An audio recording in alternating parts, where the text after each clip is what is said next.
Good morning, Grid Connections listeners. Welcome back to Grid Connections, the podcast where we explore all things transportation, clean energy, and our power grid, connecting all of these systems together.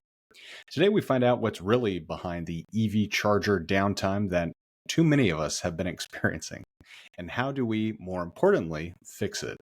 In this episode of Grid Connections, we sit down with Kameale Terry, CEO and co-founder of ChargerHelp, for a powerful look at the real-world challenges plaguing EV charging reliability, especially in fleet and public charging infrastructure.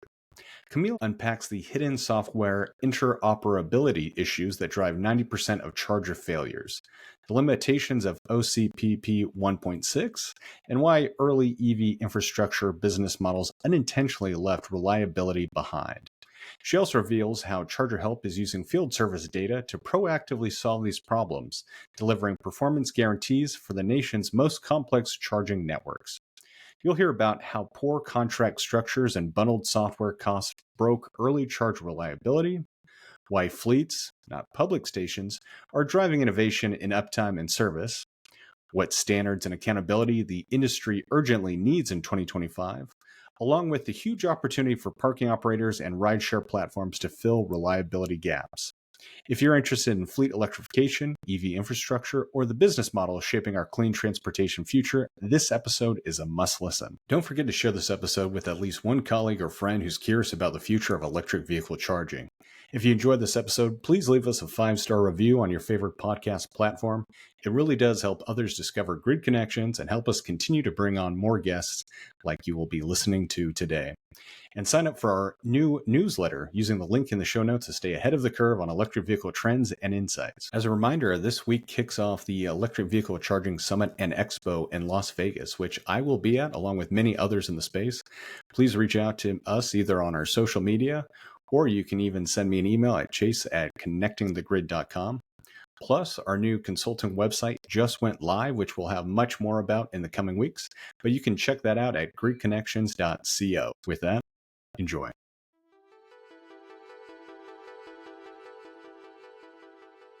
Kameale, thank you so much for coming on today. I've heard a lot about what you and your program is doing, and so I'm really excited to be speaking with you today.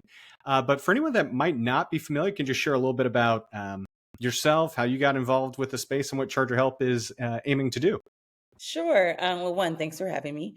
At ChargerHelp, I tell folks we fix charging stations because they break. It's a thing.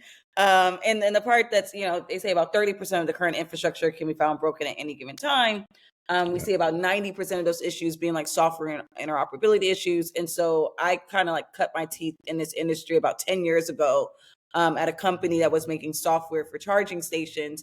And I was EV driver support. And so how I was introduced really to the EV charging space was through that driver's experience, where oftentimes, it could have been met with confusion or not clarity. And, I would be looking at log data and not being able to actually essentially verify what drivers were experiencing in the field. And so Yeah. piqued my interest. I come from a household of an entrepreneur that used to build out server rooms here in Los Angeles. And so Nice. it's been really nerdy my entire life. And so, yeah, that's like kind of like the foundation of who I am and a little bit about ChargerHelp, which I know we're going to get into right now. That's great. And that is kind of like the perfect background, honestly, having that, because I've been playing around, driving, building EVs for over 2 decades now, which sounds just crazy to me every time I say it. Just even most people think EVs are only a couple years old, but Yeah. you go back like a decade or a little more. In that first round of, they always had these massive touch screens and all these other kind of chargers, and they looked great when they went in. And then maybe there were some, it wouldn't even last a month. I know. And then that screen would be down, unfortunately. Yes. And it's one of those things that it's still obviously an issue with chargers, making sure they're reliable, but was Yeah. really a big issue back then. So I would kind of love to hear, since you're talking about like that experience, like maybe Yeah. some of those learnings, and then we can kind of go into like what you saw, what you learned from that, and how that was maybe the genesis for ChargerHelp. Sure. I think the biggest learning is around business models, which is very interesting, right? So you think early on, most of the funding that was being used to deploy infrastructure was coming through utility programs, get a little bit of federal funding, but it was a lot of like utility and state programs. And when the Yeah. utility folks were putting forth these programs, one, they would have installation and O&M all on the same line item. Also, most companies were bundling software fees with hardware. So you could bundle 10 years, 5 years of software fees into the cost of the hardware. And so when, and on top of that, no one was really making money off of, charging people to use the station. A lot of folks were deploying the stations for free, and wasn't charging drivers. I don't want to interrupt you, but Sure. can we actually expand on that a little bit? Because those are like the three things you just said are huge, Yeah. especially around the O&M. And can you just give a little detail of why that's so important and what those impacts were for Oh, drivers? absolutely. So, I mean, the biggest reason was that one, when there was an issue with the charging station, there wasn't usually any funding left for O&M, right? Or there was only a parts warranty. The other piece is that if a site host, and this is a person that got this asset for free, if they wanted to stop the software payments or whatever have you to the software provider, it didn't matter because everybody was paid for 5 years of software fees. So there was a Yeah. misalignment from the structure of how these agreements were put forth. And so with that, right, you ended up with drivers, a lot of early adopters that, they were the ones that took the brunt of it. And then on my end, I would talk about like, oh, this driver's having this experience. A lot of people are like, well, no, that's a driver user error. But I was always just so curious of just like, man, like there's something up here. So I think like that is kind of like that was the biggest problem. It's like it was the business model, it was how funding was put forth, it was also the structure of these contracts that was not in alignment with reliability. And then on top of that, this is an early market with early adopters. So all of that compounded on itself to not create the best right consumer experience because it was not aligned with the consumer, right? Right. It wasn't aligned with the consumer. No, thank you. That's a great kind of breakdown of that. But yeah, if you can kind of keep just going from there and then jumping into the charger help. Yeah, sure. So and so that's why the problem existed. And so for me, being at that prior company, I did a lot of deployment, got super interested in what we call open charge point protocol. It's an open standard. It was actually created by the Open Charge Alliance out of Europe. Interestingly enough, though, in the US, there were companies that had already deployed software before OCPP even existed. And so some of the things that we started to see in regards to like interoperability issues, software issues, more than likely was due to the fact that people tried to, band-aid a protocol on top of a proprietary protocol. Right. And so you kind of just keep building on top of things that, break or aren't working well. And so that's why today when we talk about 30% of the infrastructure being inoperable, or when we talk about the software saying that it's available when it's actually not usable, a lot of it goes back into the architecture of the software, right? And then also the implementation of the open charge point protocol. So nonetheless, at ChargerHelp, what I was really interested in is that we used to get so much information from field service technicians, but no one ever wrote it down, right? Like people would text you information back or email you information back. But you think about sometimes nobody had been to this site before, but you have this human in front of a site, testing a car. They're seeing the behavior of the car, the behavior of the station, and then you're tracking that against your log data set. And sometimes these things didn't align up. And so it was so fascinating to me. So in 2020, I essentially kind of stood up a field service organization. And so, every time a software provider couldn't figure something out, they would dispatch my technicians. But what we did is we created a field service app. And so I was just downloading all of the just stuff that we understood and discovered. We had structured text, free form text. So much so that last year we had 19 million unique data points from Wow. just troubleshooting software issues in the field. And so at ChargerHelp, we utilize that data set, to essentially we're moving into performance guarantees. So I can look at a software hardware and I could tell you a breakage rate off of it, more than likely. And I can also give you a fixed fee, 3 years, including labor. And then, we're starting to move into a place where I actually have teeth against that product. And I say, if I don't hit this performance, you can bill me, right? So Yeah, yeah, no, that's this is so fascinating because I think, especially from the consumer side or like the EV driver side, we always talk about, oh, the software in the vehicle, why isn't this working? Or like, you only kind of see if you actually get to a site to charge, especially if it's level 2, I mean, you just take it out and plug it in, right? Maybe there's like a QR code side of it. Maybe you start getting into all the kind of the funkiness with having to have an app for level 2.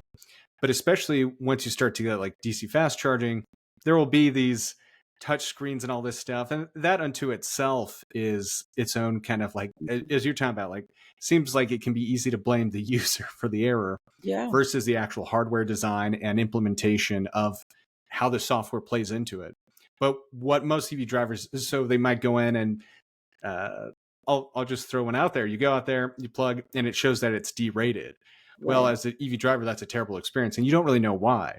Mm-hmm. But when you have so much of this data on the back, I mean, and that's why I was so excited to talk to you, is like finding out this other side of it, and the area where these improvements can be made. And at the end of the day, the driver doesn't really care why it's derated. They don't need to know. They just want it to work. Right. And I think a service with what you guys are providing is so crucial to kind of put in that serious link to really remove that friction. Yeah. And I'm kind of curious, like, with what your team works on, like, what are, okay, I've got like 1,000 questions, but I'm kind of curious of like the breakdown, what you see between like level 2, if there's any unique things you see between like level 2 charger breakdown rates and issues versus like DC fast charging. Yeah, I would say, one, a lot of the level 2s today are modular units, right? So a lot of folks are kind of like, if it stops working, they swap it and put another one in there. But but that's more of I think we've seen more modular units probably in the last 4 years. But there's a lot of level 2s that are deployed that are not modular, right? That you do have to go in and change out specific components and that modems and all of that, right? So there is a level of complexity there. And the other thing is, whether it's a level 2 or a DC fast charger, it's all operating on OCPP, right? So Open Charge Point Protocol. And a lot of the infrastructure that's deployed today is on OCPP 1.6J, or I've even seen some stuff on 1.5, right? And so you still find the issues. I think that the difference between the level 2s and the DC fast chargers ends up coming to be the complexity of the components. So DC fast chargers typically have way more components. Yeah. And once again, we're getting more DC fast chargers today that are also modular, but you still have a whole suite of things out there in the field that are not modular. There was one DC fast charger provider where there was about 15 screws going around the top of the station, and I have to have a tech out there to come apart all those things. And then the inside unit of all those parts are so compacted, and you think you're switching on one thing, and then that's not the thing. So there is definitely a desire to design improvement, which I think we're starting to see, but the other stuff still exists. But what I wanted to tell you too, Chase, is like, interestingly enough, public stuff is it's interesting, and of course it's frustrating for the EV driver, but most of my customers are fleet operators.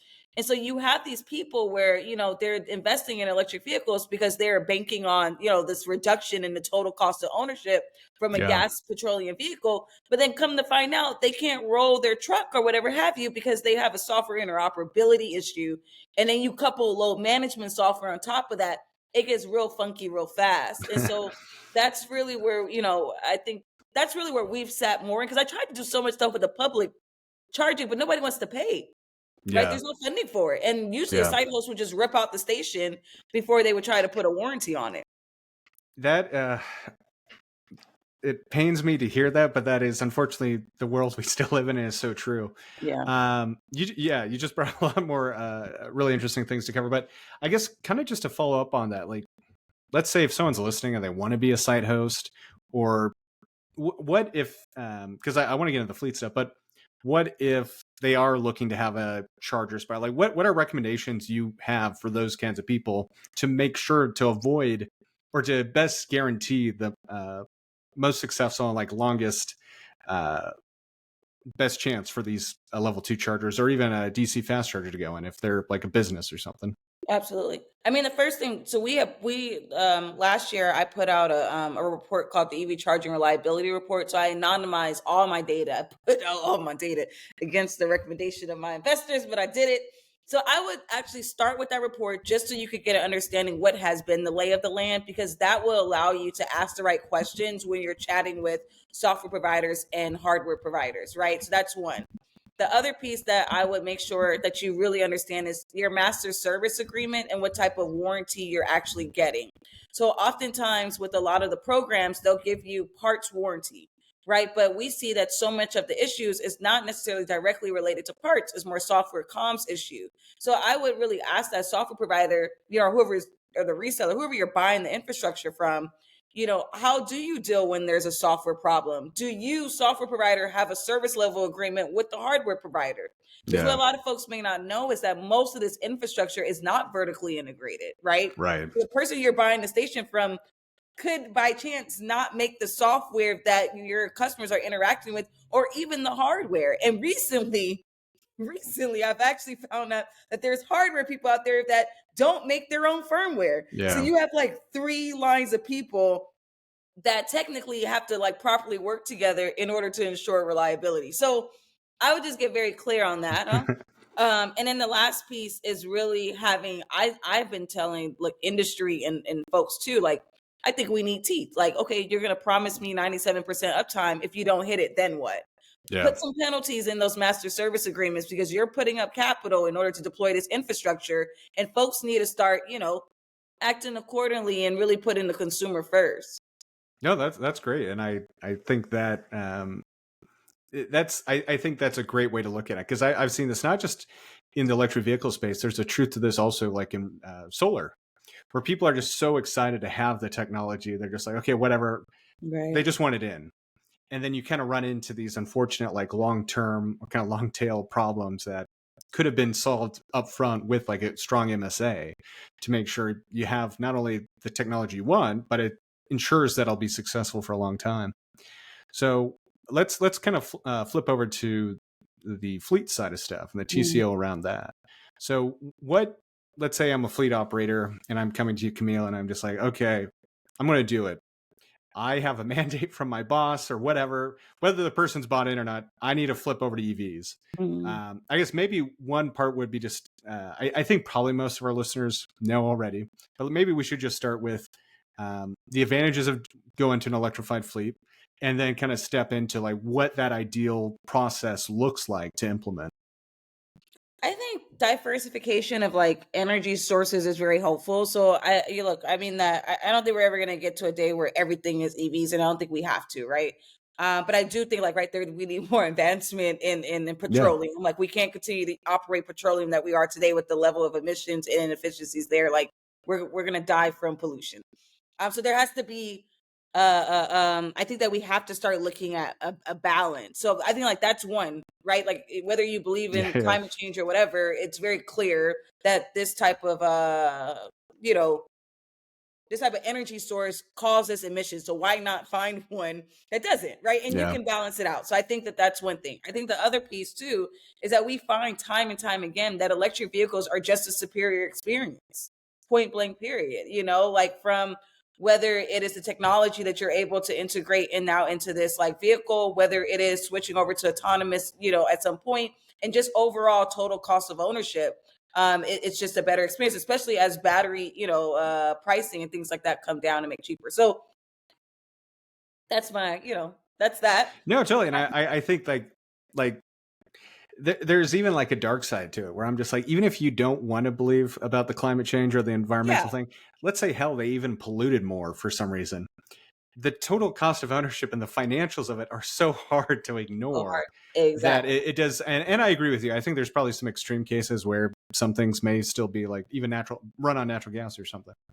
Yeah. But yeah, that TCO just is so hard to ignore that it just seems like long term. And I think that's where we're seeing just the largest and most consistent adoption is around fleet operators. But yeah, let's get into that part now and like talk about what that ideal implementation looks like, and maybe someone who's trying to do a fleet change or what they really need to be thinking about. Absolutely. Yeah, look, there's so many companies out there now that's helping on the fleet side. So usually when we come in is that you've already deployed, you have a whole bunch of different hardware manufacturers. It's very chaotic. We're your friends, right? Yeah. If not, if you're looking to start, there's people like Volterra, there's people like Electrification, Terawatt, that they have different solutions, for fleets, and they'll manage the whole thing for you. So I advocate for either, either Yeah. or, but my customer is typically the one that, they don't want a Volterra, terawatt, whatever, right? They want to have somebody that's managing it on site, whatever, but they still need a single pane of glass. And so that we would be your people where we would say, hey,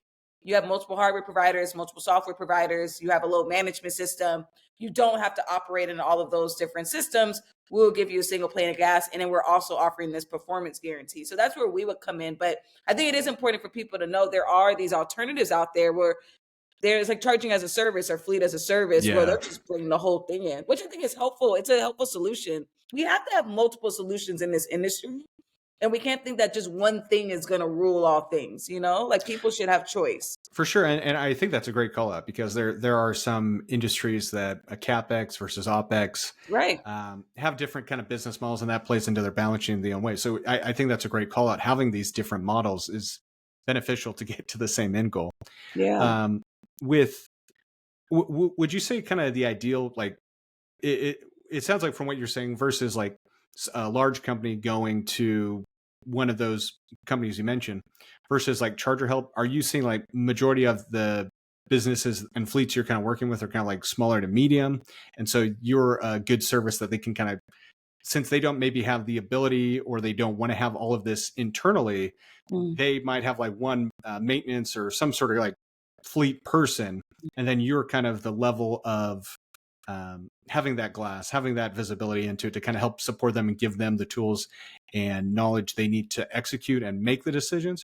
Or for those listening, how would you think, how should they think of how ChargerHelp kind of fits into their day-to-day at these fleets?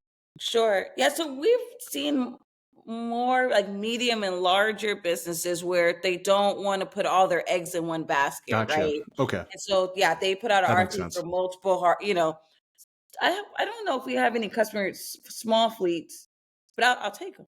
But not today, huh?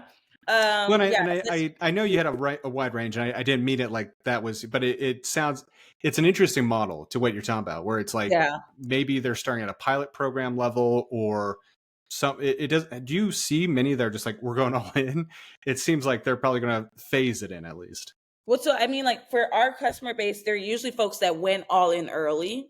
Gotcha. And now now it's paying, right? So we have one customer Yeah. where they have 110 charging stations, DC fast charger charging stations, and about a crazy amount of buses because they move workers around about 3 different very large campuses in Sunnyvale. Gotcha. And so, but they had 3 different hardware manufacturers, like 2 different software providers, and then on top of that, a load management system on top of all of it. And they were getting over 100 alerts a day from all those different platforms, and nothing really talked to it. It was chaos. And So, that's yeah. sorry, not to cut you off. That's super fascinating because sometimes I find the more fascinating case studies are sometimes the ones that are not going well or are like the absolute wrong way, and then how do Yeah. you kind of untangle that to kind of like fix it? Yeah. So I don't know if that's the kind of an example, but could you kind of share a little bit about that? Of like, this is for those listening, like this is what you really shouldn't do, Yeah. but then this is how you can fix that, maybe. Mm-hmm. Yeah, I mean, I think the problem here is like a lot of folks just didn't think the stations would break. So I think you had a lot of, and then when folks are selling you stuff, they're not really selling, like, there's a lot of things. We're trying. We're It comes trying. to that The short-term industry's trying. excitement. Yeah. We're doing the best we can. But I mean, if you end up in this spot where it's just like, this level of chaos, we could come in, we can plug into all of those systems, bring it into one place, and then give those serve all of that, right? So, Yeah. but I think it is hard to I don't know how beneficial it is to have so many different hardware folks and so many different software. And I know a lot of companies go that route because like they're like, well, if we go with one and it fails, then we're in trouble. But then it's kind of like, okay, but if you go with 3 and they all fail, Yeah, right. what do you do? So I mean, have you seen that where all 3 fail? yes, that's why we were brought in. Like they all 3 had problems. And what caused them to fail? Was it different reasons, or was it the inability to communicate together? All the above. Yeah, so I mean, it was definitely different reasons because every hardware operates a little. We don't have a ton of standardization in regards to even like the physical units of the hardware, Yeah. right? Which that's something that I've been really trying to work on with industry. It's like, how do we standardize even the components or where you source components post warranty? Because that's something that has not been standardized in our industry. So that's one thing. The other thing is that sometimes they fail to connect and talk with one another, because especially if you're doing load management, you're managing the load of all of those assets, no matter the hardware. And the ideal of OCPP is that it is an open standard, right, and protocol that you should be able to. But I think because we're still a little early in the industry, you're seeing that that doesn't really exist yet. But the industry is improving. I guess that's the other thing I just want to say. It's like everything doesn't suck, right? Yeah. But in order for us to get to a place of like high impact and to really allow these fleet operators to take advantage of total TCO reduction, Right. because what ends up happening, you save money on the total cost until you have to roll a truck 1,500 times because the station doesn't work. Right. So we have, it's not horrible, and I know that the industry is doing its best to try to get it together. But we do have problems. We do have problems that we need to fix. With all Well, industries have problems. and I think what's really fascinating to add to that is also the EVs themselves. Because you're talking about like in 2017, 2018. Well, back then, the only options would have been pretty much sedans. Listen, And now we've got vans, and now we've actually got trucks, and now semis are becoming a thing. So it's really interesting to think about how, especially if you have a system that's 5 to 6 years old, a lot of yeah, this, alone with the software side, hadn't been designed or set up potentially to be covering such a wide range of vehicles. no, not at all. And we're starting to see that now. Some manufacturers are going all the way to like actually rip out old stations and put in new ones, just because there's so many different types of vehicles out there now, and the stations, there's software on the stations wasn't made for it. Right. So look, I always tell people the good thing to look at is like the transition between the horse and buggy and cars and automobiles. And there's like this time period where you have both on the roads. There's all these pictures. I think Right. Henry Ford Museum has it, where it's like people It literally took decades. driving Yeah. their car through like horse manure. Like, Right. Right. Right. and so we're kind of there. Like, that's where we're at right now. We're like driving our electric vehicle charging stations through horse manure, and we're gonna figure it No, out. and that's something I like to remind people. It's like it is kind of crazy to think about where we're at, and that is such a I was going to say beautiful, but maybe not beautiful analogy, but accurate analogy. Because if you look at all these transformations of disruptive technologies, especially for transportation, it takes decades. Oh yeah. And even then, the fact that we can talk about how much this industry has already changed between like 2018, 2019, and now Listen. shows that it's going to take a while, but it's happening at a very impressive rate. Oh, absolutely. Yeah, and I think the part that I've been like so proud to see is like the car OEMs and US based car OEMs commitment to building beautiful products. Yeah. Right? Like I chatted with the guy the other day. He was like talking about how like he hated electric vehicles and he just thought it was so annoying. And so, but he like works at this car company. So he's like, I went and like got an electric vehicle. He's like, I've had it for 2 weeks and it's the greatest experience. I was like, Yeah. because like at the end of the day, people like a great experience. If you remove the politics, if you remove the noise, a lot of these electric vehicles are just like delightful experiences. Well, no, and I 100% agree with you. And it's such a weird time. And I really don't want to go on a political side of it. But Yeah. I feel like a lot of early EV adopters, like, what this is all about is like butts and Right. seats. We got to get butts and seats. And I think that still remain. But a lot of people start thinking, well, now the vehicles are sold. They can be figured out. The dealerships will figure this out. And this will be like the one political thing I'll say is like, now you have like Sean Hannity who just bought a Tesla and he's telling all these people who's been telling for like decades how terrible EVs are. Like, this thing's really fast. It's like he's saying all the things we've known, and I'm more and more convinced it's like, yeah, you just need butts and seats. Like, just it doesn't matter how, like, the only way that mind perception changes, especially in any sort of left or right echo chamber, just get a butt in a seat, and then they're going to be the biggest advocates for just exactly that. Just like, this thing's awesome. Which is, I mean, it goes back to all this stuff with consumer choice. Fine, let the consumer choose. Yeah. And when they do, like, right. like a better experience. And for sure, Americans love spending money. That's one thing we are really good on. So that is unfortunately true. But no, totally. But yeah, I guess let's take a little bit step back and go to I guess that example you were talking about where like, okay, all these 3 different systems weren't working. And then how did you guys kind of come in and like, what was the recommendation to clean and fix all that up? Yeah, so one of the things that was really interesting to us was that there wasn't really anyone on site to watch the behavior of the stations as they were pushing out these alerts. And so we Gotcha. found that about maybe, I want to say at least 60% of the alerts actually did not have any issues with deploying electricity. And so what we ended up finding out was that like the integrations were off. And so technically what was happening is that every time for a subset of those alerts, it was misfiring that there was a problem, but it was actually that the charge was just complete. And so it's Oh, just stuff like that. But then you yeah. learn the system, but it's just because it's an integration. And you think about these people are integrating with so many different hardware, so many different softwares, and maybe you threw a firmware update for whatever reason, Right. maybe fat fingers that threw something off, but it becomes so confusing if you're only listening to what is coming off of the station and you don't have human eyes there. So Yeah. for us, we usually do about 3 months of having a technician that is going out every time, and validating the actual visibility, the behavior, collecting and data. And we have a proxy service so we can get the data from the station in real time, but we are mirroring it against what is actually happening. What are the actual behaviors against what is the log data stating? Most of the time what we'll do is we'll end up finding a pattern of when things are misbehaving, and then we can validate, is this a true issue or not? If it's not, now that pattern will no longer be recognized as an issue because we Yeah. know it's not an issue, right? Or yes, this is a true issue, let's figure out how to solve it. And then now you have a pattern like, okay, every time I see this pattern, this is the solution. And so we pull that into our back end system. And so the next time what ends up happening, we don't have to roll trucks anymore because Right. you've been able to essentially add a bigger viewpoint to the data set that's coming off of that station. So yeah, so with them, we were with them for, spent a lot of capital the first 3 months of having a human on site. But since then, that site is up 98%, and that's 100 and something stations with buses. It's very impressive. Wow. And it's not that stations don't break anymore, right? But it's more things that we can do over the air and solve than having to roll a truck out. But I think that that's how, like, if you bring software into the built environment that has multiple different like software Yeah. connections, Yeah. we have to figure out a way to That's consistently true for any learn. industry that like if you start the more variables you put into it, you're inherently going to just have more issues. Absolutely. So that I guess you mentioned it, so I'm curious, like with that implementation, because it is buses, are they doing like a vehicle to grid thing at all, or is that that's a little too early for that? Or I don't think they're doing anything yeah, with. I'm not.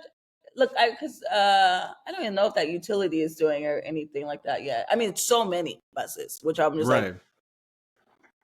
There's potential for it at least someday. So that's really cool. So when you go through in that example, you're making these changes, you're seeing the updates. One of the things we kind of talk about in the more general automotive space is like software defined vehicles and making that Mhm. difference, and how electric vehicles are kind of naturally just easier for that transformation. And when it comes to fleets, you kind of have the conversation about like with this level of software in the vehicles themselves, and now obviously the chargers, you're going from what traditionally was more reactive maintenance and that kind of stuff to being more proactive. Absolutely. And that's kind of like the crawl, walk, run when you do these fleet electrification. So I'm kind of curious what you could share to give that perspective to our listeners. Is like, okay, a lot of like traditional fleet operators are doing like, okay, we have to do. They're used to more the reactive set, and now Yeah. with electrification, what does a proactive with especially the software layer unlock for a fleet?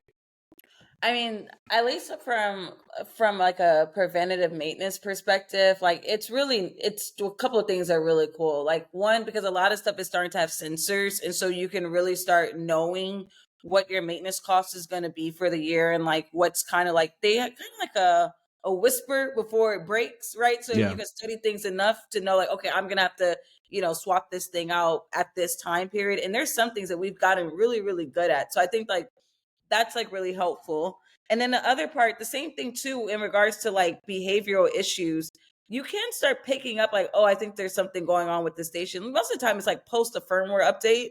You can get a little yeah. a little bit preventative there. But I think there's more data to be collected from the field. But I think that the sensors and even OCPP 2.0 is going to be very helpful to that, where you have these assets that are connected to a computer and you can learn so much from them and plan better, right? I think Yeah. like that's the other part about that being proactive is being able to plan your cost.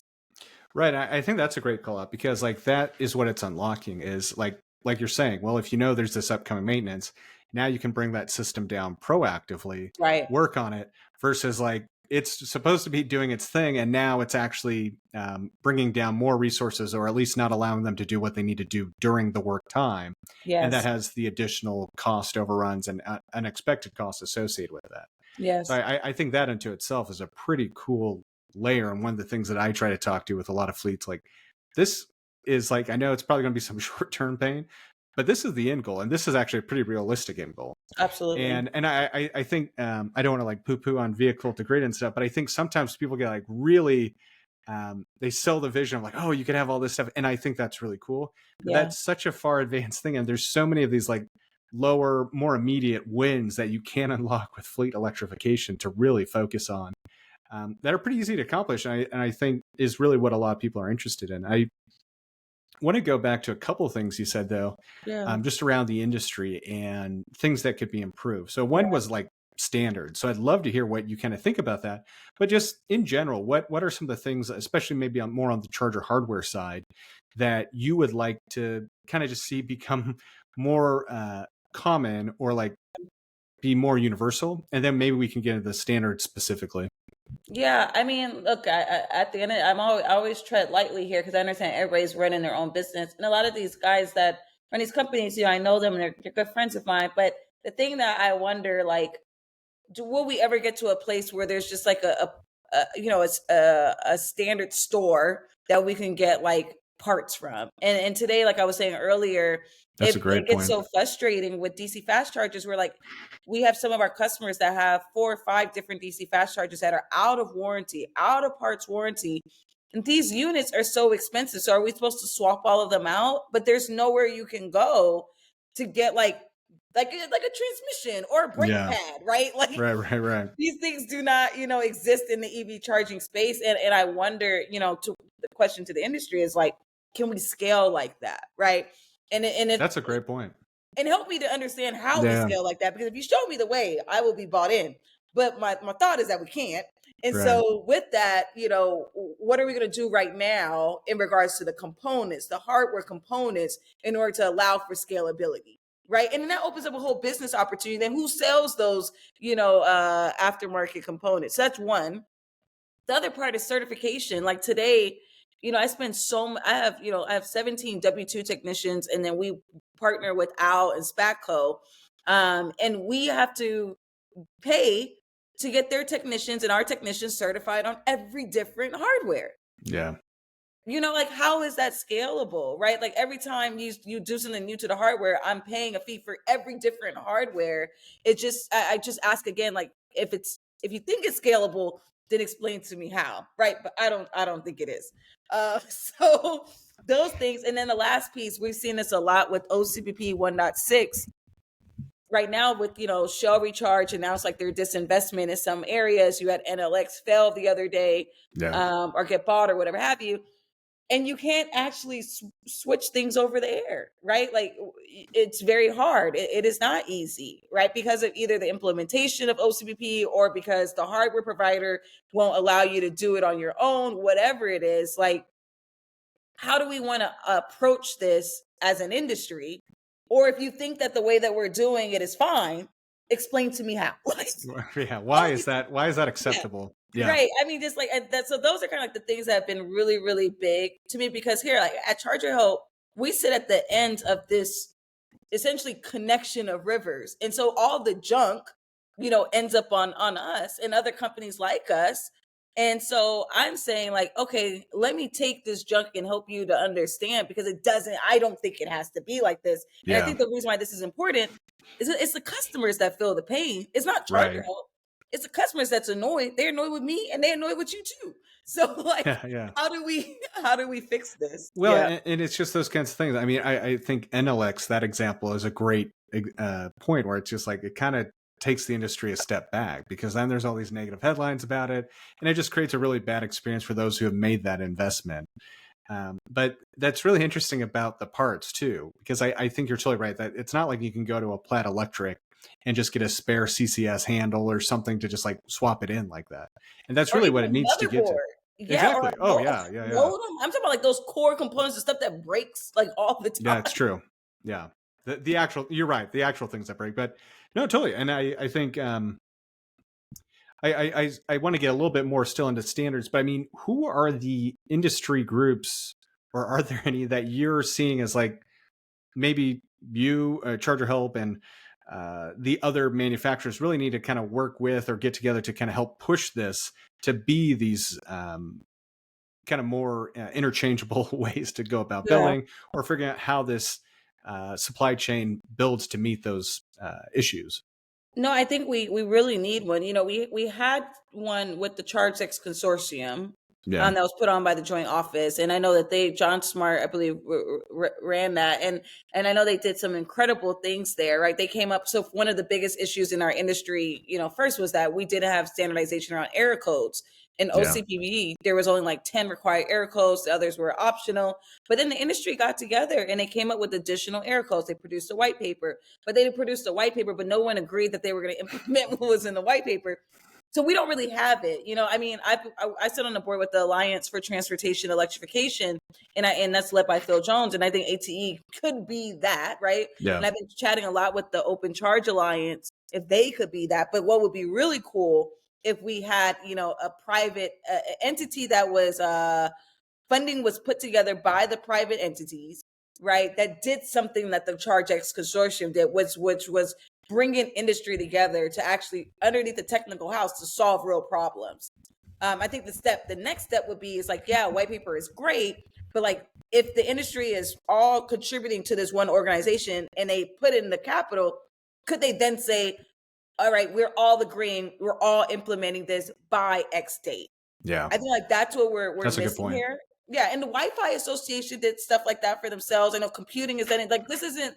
I know that It's really, yeah, there's nothing new. It just needs to, yeah. it's just our timing. The timing is now, Yeah. and so it's just like finding CEOs that feel the conviction that they believe that, you know, rising tides lift all boats. You know, and that we shouldn't compete on reliability. We shouldn't compete on some of these things that we're competing on. We should be competing on cool stuff like vehicle to grid and like, Yeah. I don't know, doing cool stuff with software. Not that, oh, my station works 100% of the time. Like, I paid you. It should. Yeah. Yeah. Yeah. These are kind of assumed. Right. No, I really appreciate that. And I agree with you. It goes to your point. We're definitely still in the Model T driving through manure days, unfortunately, but it's changing quickly.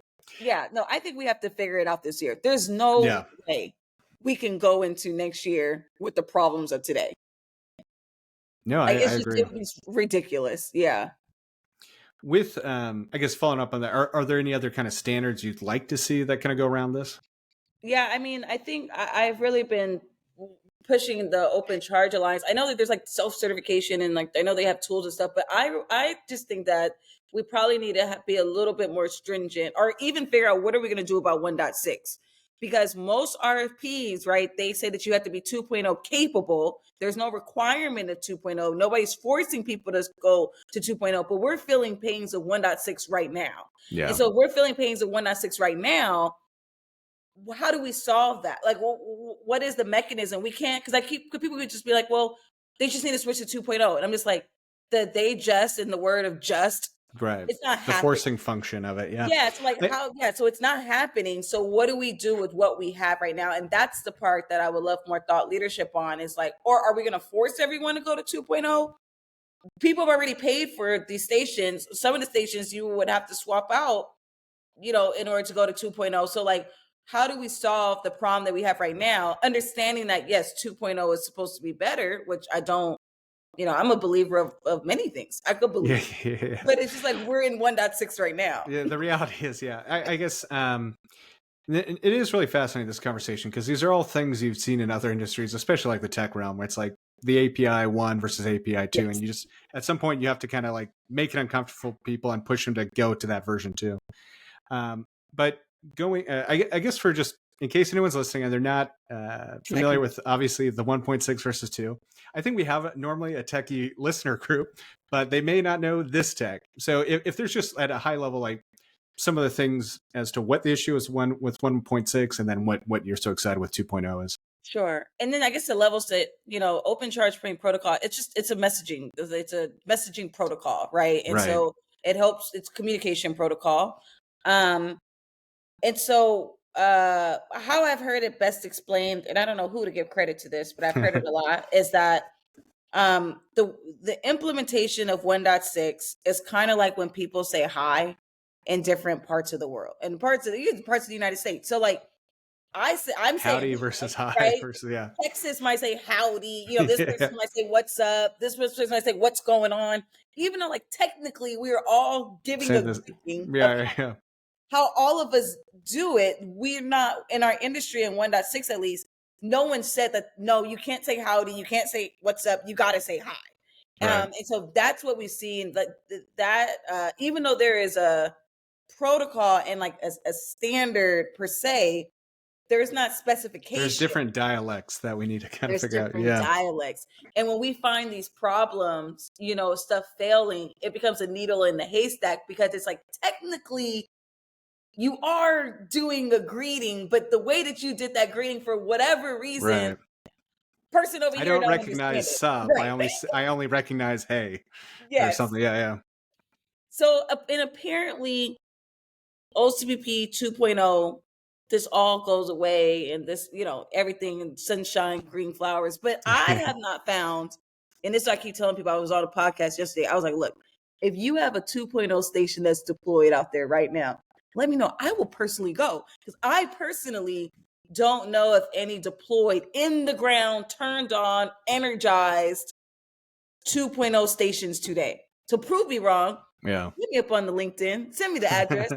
I would love to go because I know a lot of people are getting certified, but I don't know if anybody's actually have it in the ground. Like people are using it because That's a great what point. is it actually better? Or do we need 2.1? Is that, yeah, no, I think that's a great call out And I because think we're there have on been a lot of hopes around it. 2.0.1, and Right, there's right, like right, a right. 2.0 light. Yeah. Um, I really appreciate that, but I guess going to all of what you're talking about and like the ChargeX consortium, I know you're going to EV charging summit. Are there any other events you're kind of going to this year? And like, I know there's the ACT Expo, which is kind of more fleet focused. Obviously it's not just electric vehicles, but I am kind of curious. So like what is the, because I think that's a great call out. It's like, this is something that needs to be solved this year. And there obviously needs to be some sort of consortium, but is there like some sort of place or event we can think of that we're all going to be at anyway that maybe can be that help to be that forcing function? I don't know. I mean, I've been working with, like I said, the Alliance for Transportation Electrification. They just had their event and they have like Yeah. a working committee on OCPP. And so I've been working with Phil to figure out, maybe we can join up at an event to have this, initial discussion with some of the C-suite folks. Um, but I don't really know. I don't know. What I'm doing right now though is I'm I doing mean, needless to meeting. say, you're plenty busy as it is. So, but I'm Yeah, curious but since I have you on here, might as well ask. But yeah, no, right, it is like one of those things that everyone needs, but it's like who has the time really well, no, I to mean, really like force it? Yeah. the way that I'm going about it right now is like I'm having individual conversation with CEOs to see like who is very interested. And then I'm hoping, that maybe whether ATE or someone that, did the work with the ChargeX consortium, if they would be interested in putting together this group. But Yeah. the first thing I'm doing is individually chatting with some CEOs, just being like, hey, would you be interested in putting capital towards this? And so that's been like my first step. But I'm super open that if there's more people out there that want to help with my little effort, No, uh, that's great. And yeah, I think we do have a lot of people in the industry who listen to this. And so your contact info for LinkedIn and everything will be in today's show notes. So yes, please let's make this happen. yes, But so we've talked about this a little bit where now a few years ago, EV charging hardware infrastructure was a lot more basic. The EVs that you could charge in a fleet were pretty narrow. Now that's all expanded. So Mhm. like I mean, this can depend, but let's say we're a larger corporation that has a mixed fleet of even maybe a few or a couple like electric semis. Like what would be like the ideal setup for a depot? Is it like mostly level 2 and 1s and then like a couple DC fast chargers, or what do you guys see and what do you recommend usually? It's really going to come down to the business use case. Fair. Interestingly enough, I think with some folks, having just level twos because they'll have overnight dwell time makes the most sense, right? And then you have some folks that's just not the An reality. option, yeah. Yeah, I'm super interested in a lot of these solutions where people can pay. I think.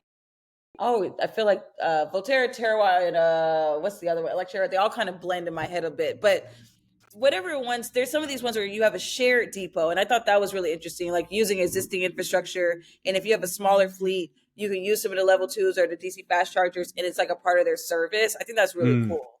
Yeah. Um, but yeah, I think everything's going to come down to business use case.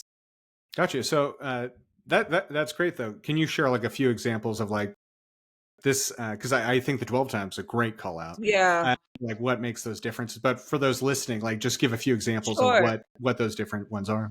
Yeah, I know, like Highland Fleet. I know they do a ton with school buses, right? As we electrify a ton of school buses, and so I think, like, of course, like that's level twos. I wouldn't really put a DC fast charger on that because you have the folks that are coming in at the end of the day, plug in the buses, they could pick it up and go. Then I think about, I know that Uber and some of these other folks are looking to electrify their fleets, are incentivizing their drivers to drive electric. Then Yeah. things like that, like absolutely, you're going to want to have like fast DC fast chargers because folks are going to need to go in between the route, or even folks that are doing route planning. So even if you think about like the Amazon cars or UPS, that's how I think about it. It's really just like it comes out to dwell time. Like, do you have Yeah. enough time to sit overnight? And then battery range, right? If you're doing a lot of city stuff, it probably makes sense to maybe you're doing a lot of city driving. Yeah, maybe you could just do some level twos, or maybe you do a DC fast charger here and there. But that's what I'm so excited for us to just think more strategically about mobility. Yeah. Period. I think that's and not more strategically. I guess like thinking differently about it. I'm sure people were very strategic. So yeah. Well, and the fact is they could have been strategic, but it's just changing so quickly Yeah, fair. that the Yeah. inputs and those things Yeah, are I didn't changing. want to But knock the transportation people. Yes, I'm sure everybody's been thinking strategically. yeah, I mean, to play the devil's advocate, and I'll just say the opposite. But needless to say, I've also had my gripes with them. But one of the things you mentioned, and this is a common thing we talk about on a lot of episodes, or something I try to share with a lot of people, is rideshare drivers. Like if you look at a lot of like the big kind of negative media headlines over the last year about like, oh, all these chargers are down during storms. Well, a lot of the time, and you're even seeing this from other data from like, I believe it's EVgo, shared like 25% of their DC fast charging now is rideshare drivers. And that totally makes sense. And you start kind of getting into some of the dynamics around like, okay, you're having a lot more people adopt EVs that might not have actually the easiest access to overnight charging or something where they live if they're in multifamily houses and all that.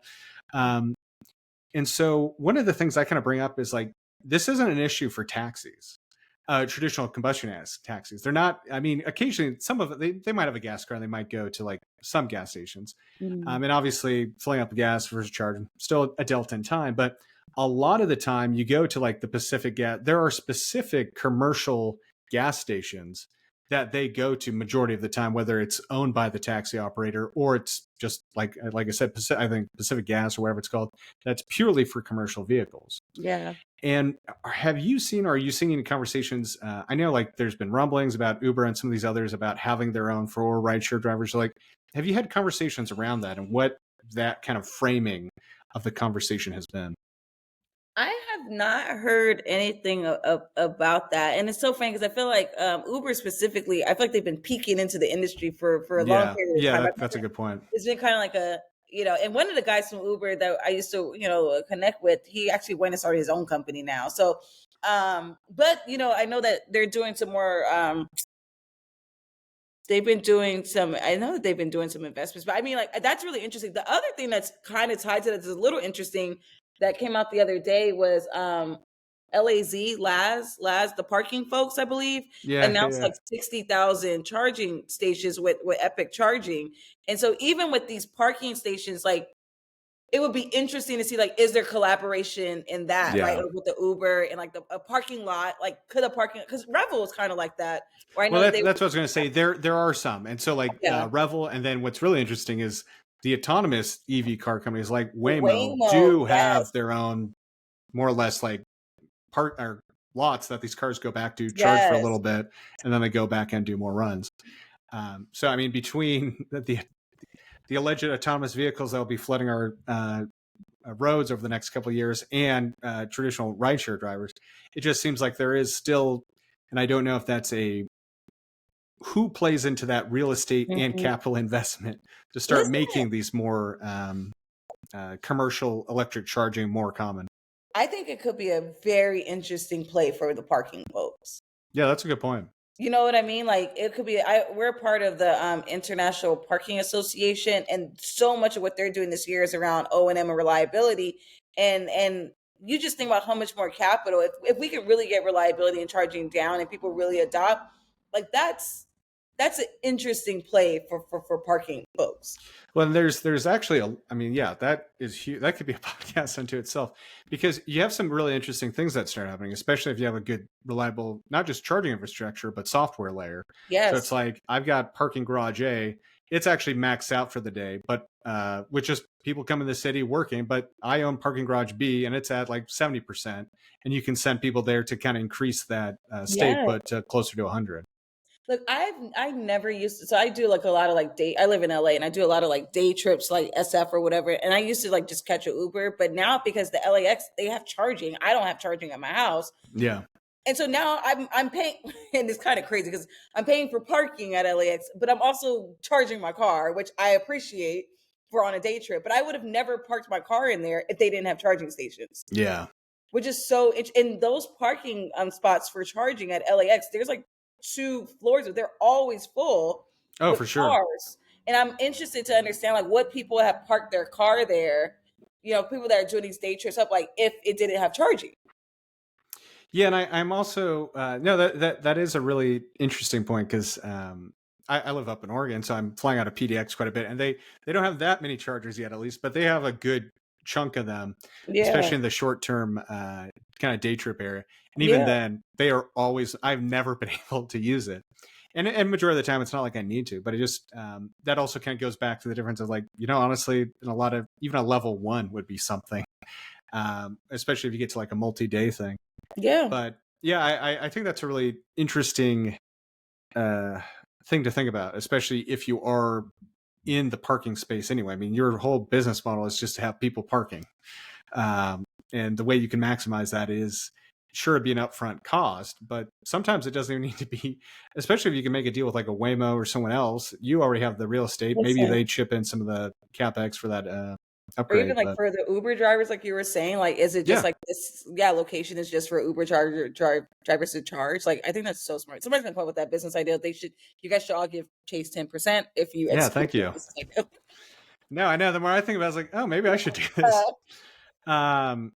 But no, Kameale, this has been great. I guess we're recording on Friday, but you'll be at the EV Charging Summit and Expo this week for those listening. So for anyone that is either at the event or just curious in general, what's the best way to get in contact with you and ChargerHelp? Yeah, so we'll have a booth at the EV Charging Summit. We're at booth 1701, and then I'm actually on 2 panels at the EV Charging Summit. So March 26th, I'm doing Shop Talk, the state of EV charging reliability and standardization. Perfect. And then on the 27th, we're doing the critical role of data with EV charging operators panel. So any one of those, you check me out. And then on LinkedIn, I like to give my sporadic thoughts on things from time to time. So if you want to just know the random things that are in my head, check me out on LinkedIn. You want well-structured marketing? Go to ChargerHelp LinkedIn, where I'm not allowed to touch. So yeah. Well, that's great. And Kameale, thank you so much. This has been a really fascinating conversation. Thank you.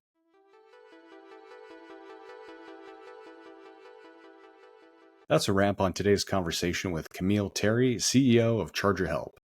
Her insights into electric vehicle charger reliability, fleet electrification, and the urgent need for better software and service standards shine a light on what it'll really take to build a dependable charging network.